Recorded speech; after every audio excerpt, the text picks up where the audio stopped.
Lettre 3. Cher Père, en revenant du temple où j'étais allé ce matin adorer Dieu et assister au culte imposant de l'offrande des prémices, j'aperçus sur le rocher situé de l'autre côté du temple une construction qui, à ce que j'ai appris depuis, est le fort Antonia. Ce fort semble couvrir le temple de son ombre. Sur ses murs, j'apercevais de temps en temps une aigle romaine brillant sous les rayons du soleil. Tu m'as si souvent décrit ce château que je me figurais te voir à mes côtés lorsqu'il apparut à mes yeux. Les 4 tours des angles existent encore comme du temps où tu combattais du côté nord contre les Romains. Les barbares en sont les maîtres, et Jérusalem entend le son de leurs trompettes résonner du haut de son enceinte. La grossièreté et la rudesse des soldats romains rendent dangereux l'abord des promenades voisines des tours. Aussi sont-elles à peu près désertes. Je l'ignorais, et accompagné de mon esclave éthiopien Onia, je m'arrêtais près de là pour admirer la magnificence du parvis qui entourait autrefois de ses galeries la chambre des trésors du temple, quand tout à coup, je me trouvais près de 2 soldats romains qui allaient au fort. J'étais seule avec mon esclave. Les personnes avec lesquelles j'étais sortie du temple se trouvaient déjà loin. Rabattant mon voile sur mon visage, je voulus puiser, mais l'un d'eux se mit sur ma route et voulut me l'arracher. Je le laissai entre ses mains et m'enfuis. Mais je me trouvai alors arrêtée par le 2e soldat. Cela avait lieu tout près du château, et du haut des murs, les barbares m'entendant appeler à l'aide poussèrent des éclats de rire. À ce moment arrivait à la tête de ces hommes, suivant le chemin qui mène à Sion, un jeune centenier qui, donnant ordre à ses soldats de rentrer au fort, accourut à toute bride à mon secours. L'épée à la main, il pourchassa mes agresseurs qui étaient ivres et me protégea contre leur grossièreté, puis il les renvoya sous forte escorte au château. Il m'adressa la parole de façon très respectueuse, s'excusant des mauvais traitements que m'avaient infligés ses soldats et m'assurant qu'ils en seraient sévèrement punis. Je fus frappée de sa masculine beauté, de ses manières distinguées, de son noble maintien, de son air sérieux, bien qu'il parût avoir à peine 25 ans. Afin de m'assurer une protection plus sûre, il sauta de cheval et, le conduisant à la bride, marcha à pied à mes côtés. Je dois reconnaître, cher père, que bien avant d'avoir atteint la maison, mes préventions contre les Romains avaient grandement diminué. J'avais trouvé parmi eux un homme poli, aimable comme il y en a peu, même parmi les Israélites, et sa conduite m'avait donné meilleure opinion de son pays et de son peuple barbare. Il avait remarqué mes préventions et mon mouvement d'aversion à son approche. Aussi, en descendant la colline, me parla-t-il en termes chaleureux de son pays, de la beauté des femmes, de la sagesse, de l'héroïsme sublime des hommes et de la puissance de sa nation, maîtresse sur la terre entière. En l'entendant parler de cette domination, je laissai échapper un profond soupir, car c'est Juda qui devrait dominer le monde, et ce sont ces Romains qui possèdent l'empire destiné à notre peuple. Comment, cher père, Jéhovah a-t-il permis à ces barbares de mettre la main sur le sceptre qui est l'héritage du lion de Juda? Que de fois, depuis mon arrivée à Jérusalem, j'ai pensé à l'humiliation de mon peuple. Comment les ennemis de Jéhovah, adorateurs de faux dieux, se trouvent-ils en vainqueurs dans ces lieux sacrés? J'ai posé ces questions à Rabbi Amos aussitôt que je fus de retour à la maison. Le noble centenier qui m'a protégé n'est pas un inconnu pour Rabbi Amos. Il en parle comme de l'un des plus respectables soldats de Rome. J'en fus réjoui. Il me recommanda expressément de ne plus me hasarder seul dans le voisinage de ces tours, car les soldats se font un passe-temps de tourmenter ceux qui s'en approchent. Pendant que je t'écrivais ceci, mon attention fut attirée par une rumeur inusitée dans la rue qui conduit à la porte de Béthanie. Le spectacle était impressionnant, et pourtant j'en fus attristée jusqu'au fond de l'âme. C'était un cortège triomphal, avec splendides bannières, musique, chars dorés, etc.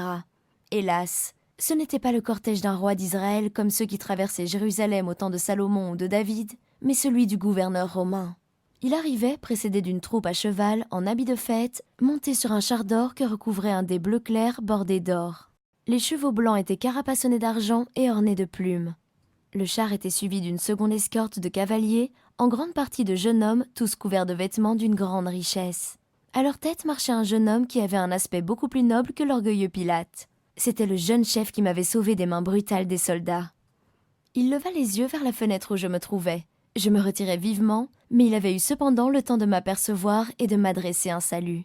Vraiment, cher père, ce jeune homme est noble et généreux comme un fils d'Israël. Et si je le rencontre de nouveau, j'essayerai de le convaincre de l'erreur de son idolâtrie et de le gagner au culte de Jéhovah. Le gouverneur ne m'en a nullement imposé. C'est un bel homme brun, mais il a l'air de se livrer aux excès du vin, et j'ai entendu dire qu'il est indolent, voluptueux, sans caractère.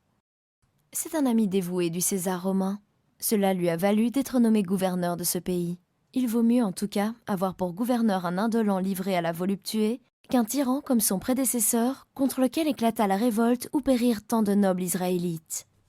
Tu te souviendras que dans ma dernière lettre, je te parlais d'un mouvement qui prend chaque jour plus d'extension. Il s'agit d'un nouveau prophète qui prêche dans le désert de Jéricho et qui mène une vie d'une austérité aussi grande que celle d'Élie. Depuis 3 semaines, beaucoup de gens, frappés de sa parole persuasive, ont confessé leurs péchés et se sont fait baptiser par lui. De ce nombre se trouve Jean, le cousin et fiancé de Marie, qui, entendant parler sans cesse de la parole puissante de ce prophète, est allé lui aussi au désert afin de satisfaire sa curiosité et dans le vague espoir que Dieu s'était souvenu d'Israël et lui avait envoyé un prophète en signe de réconciliation. À son retour, nous le vîmes extraordinairement excité, quoiqu'il soit d'un naturel mélancolique, et dans ses yeux brillait un rayon d'espérance qui jaillissait de son âme. Voici le récit de sa visite au prophète du Jourdain. Après avoir dépassé la porte de la ville et la vallée du Cédron, je vis une grande foule faisant route vers le côté sud de la montagne des Oliviers. Il y avait là des hommes, des femmes, des enfants, portant des corbeilles de vivres, comme notre peuple a coutume de le faire lorsqu'il se met en route pour fêter la Pâque. Je me joignis à eux et j'appris qu'ils allaient au désert pour entendre le merveilleux prophète dont le nom est sur toutes les lèvres. Il y avait parmi cette foule des prêtres, des scribes, des sadducéens, des pharisiens, des esséniens et même des gens qui passent pour n'avoir aucune foi, comme il y en a des milliers maintenant en Juda. Comme j'étais à cheval, j'eus bientôt dépassé la foule et du sommet de la colline, j'aperçus au loin la vallée du Jourdain et même, m'a-t-il semblé, la ville de Jéricho, bien que distante d'environ 200 stades. Je me retournai afin de jeter un dernier regard sur Jérusalem, comme elle a encore grand air, la ville de Dieu, couronnant ses majestueux sommets. Hélas, je soupirais au souvenir de la gloire de Jérusalem, de cette gloire qui maintenant s'est évanouie. Jérusalem est encore grandiose et belle, mais qu'est devenue sa puissance ? Hélas, j'entendais le son des trompettes des soldats romains de garde sur les tours, répercutés par les murailles du temple, jusque par-delà les collines et les vallées où se trouvent les tombeaux des prophètes, des prêtres et des rois. Gethsémane, le magnifique jardin de Salomon, s'étendait à mes pieds avec ses murs tombés, ses massifs dévastés.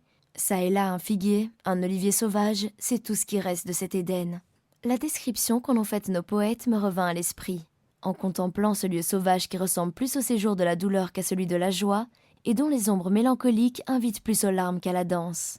J'atteignis bientôt le gentil bourg de Bethphagée, et dans l'hôtellerie, je trouvai quelques cavaliers qui se rendaient aussi au Jourdain pour satisfaire leur curiosité. J'en connaissais quelques-uns. L'un d'entre eux, un noble d'Arimathée, était comme moi rempli du saint-espoir de trouver en ce prophète qui s'appelle Jean, un véritable envoyé de Dieu. Les autres étaient en voyage pour affaires, pour leur plaisir, ou poussés par le désir de voir cet homme dont on parle dans toute la Judée. Pendant que Joseph d'Arimathée faisait route côte à côte avec moi, notre conversation roula sur cet homme et sur les différents bruits qui circulaient à son sujet.